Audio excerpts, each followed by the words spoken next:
व्यक्ति भी जज बन सकता है। मैंने तो कभी सोचा भी नहीं था कि मैं अच्छा वकील भी बन पाऊँ। जब मैंने ओथ ली है दिसंबर 2019 को, 12 दिसंबर 2019 को, लेकिन मेरी वाइफ ने मेरा हाथ थामा, आज वो नहीं है।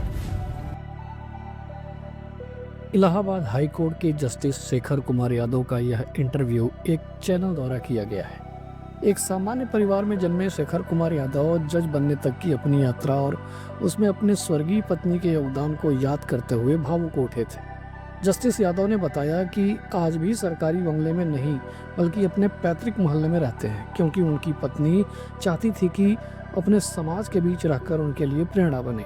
इन्हीं जस्टिस यादव ने विश्व हिंदू परिषद की अधिवक्ता शाखा के कार्यक्रम में कट्टरपंथी मुसलमानों के बारे में कुछ ऐसी बातें कह दी थी जिससे भारतीय न्यायपालिका, राजनीति और मीडिया से जुड़ा पूरा अभिजात वर्ग या एलीट क्लास तिलमिला उठा। अपनी योग्यता के दम पर जमीन से उठा एक व्यक्ति यदि भारतीय समाज की कड़वी वास्तविकता पर अपने विचार व्यक्त कर दे तो उन्हें सहन नहीं हो पाता। जस्टिस शेखर जो कुछ भी कह रहे हैं उसमें गलत कुछ भी नहीं है। उन्होंने सभी मुसलमानों पर नहीं, केवल कट्टरपंथी तत्वों की चर्चा की थी। समान नागरिक संहिता के संदर्भ में उन्होंने कहा कि कुछ मुट्ठी भर लोग कानून को अपने हिसाब से नहीं हाँक सकते। यह बहुमत की आकांक्षाओं के अनुरूप ही होना चाहिए, लेकिन इतनी सी बात पर हंगामा खड़ा कर दिया। शेखर यादव को बुरा भला कहा जाने लगा। बार एसोसिएशन ने उन पर महाभियोग चलाकर पद से हटाने की मांग कर डाली। सुप्रीम कोर्ट ने तत्काल संज्ञान लेकर हाई कोर्ट से रिपोर्ट भी मांग ली।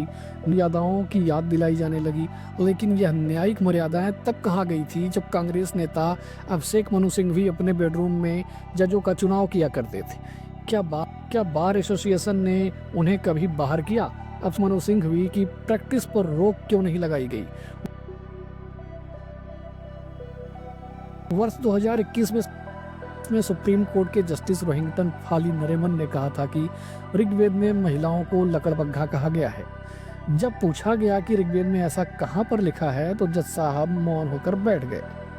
क्षमा मांगने की भी आवश्यकता नहीं समझी, क्योंकि पता है कि हिंदू उनका सिर तन से जुदा नहीं करेंगे। जस्टिस नरीमन की तो कई और निर्णय और टिप्पणियों में हिंदू धर्म के प्रति घृणा स्पष्ट झलकती थी। जज बनने से पहले वो पारसियों के पादरी थे। स्वयं उनके पूजा स्थलों पर महिलाओं को प्रवेश वर्जित होता है, लेकिन जब सबरीमाला केस आया तो जज साहब ने हिंदू धर्म पर जमकर टिप्पणियां की। जस्टिस नरीमन ने ही केंद्रीय विद्यालयों में अस्तो मा सद्गमय की प्रार्थना को गंभीर संवैधानिक संकट माना था। क्या हिंदू धर्म के विरुद्ध इस हेट स्पीच पर जस्टिस रोहिंटन नरीमन पर महाभियोग चलाया गया था? अन्य जज साहब हैं एम जोसेफ। सुप्रीम कोर्ट में हेड स्पीच पर सुनवाई के दौरान जब सॉलिसिटर जनरल तुषार मेहता ने डीएमके के नेता द्वारा ब्राह्मणों पर नरसंहार करने की अपील का जिक्र किया था तो जस्टिस जोसेफ ने मुस्कुराते हुए सही ठहराने का प्रयास किया था। तब कोर्ट के अंदर तुषार मेहता ने कहा था कि जज साहब यह हंसने की बात नहीं है। क्या एक जज के इस पक्षपाती व्यवहार पर महाभियोग नहीं चलना चाहिए था? श्रीनिवास ओका को कैसे भूला जा सकता है? में एक कार्यक्रम में दीप प्रज्वलन पर यह कहते हुए विरोध जताया था कि न्यायपालिका के परिसर में पूजा पाठ नहीं होना चाहिए। पहले दीप प्रज्वलन भारतीय संस्कृति का हिस्सा है। इसे लेकर तमाशा खड़ा करने के पीछे की मानसिकता को समझना बहुत कठिन नहीं है। हमने वो जज भी देखे हैं जो आयुर्वेद के प्रति अपनी घृणा के कारण योग गुरु बाबा रामदेव को मिट्टी में मिला देने की धमकी दे रहे थे। 2010 में सुप्रीम कोर्ट के chief justice KG Balakrishnan, justice Deepak Verma और जस्टिस बीएस चौहान की पीठ ने लिव इन रिलेशनशिप को यह कहते हुए सही ठहराया था कि कृष्ण और राधा भी लिव इन रिलेशनशिप में रहते थे। क्या उन जजों पर कोई कार्रवाई हुई थी?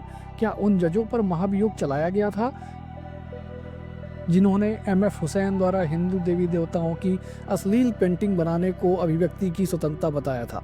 जस्टिस शेखर कुमार यादव पर हो रहे हमलों के पीछे वास्तव में वही इकोसिस्टम है जो स्वयं को संविधान, सरकार और समाज से ऊपर मानता है। उनकी सबसे बड़ी शिकायत यही है कि कोई जज मजहबी समाज के विभाजनकारी चरित्र और हिंदुओं के अन्याय के विरुद्ध विचार भी कैसे व्यक्त कर सकता है। उनके अपने नियम हैं जिनका सबको पालन करना चाहिए। जस्टिस शेखर यादव तो फिर भी उनके लिए बाहरी हैं। जिन्हें वे अपना आदमी समझते थे, उन्होंने यदि उनकी दादागिरी को चुनौती देने का प्रयास किया तो उन पर भी इसी प्रकार के हमले किए जाते हैं। मुख्य न्यायाधीश रंजन गोगोई से लेकर DY चंद्रचूड़ तक ढेरों उदाहरण हैं। आवश्यकता इस बात की है कि एक सामान्य व्यक्ति के रूप में हम जस्टिस शेखर कुमार यादव के साथ खड़े हों। उन्होंने कुछ भी गलत नहीं कहा है।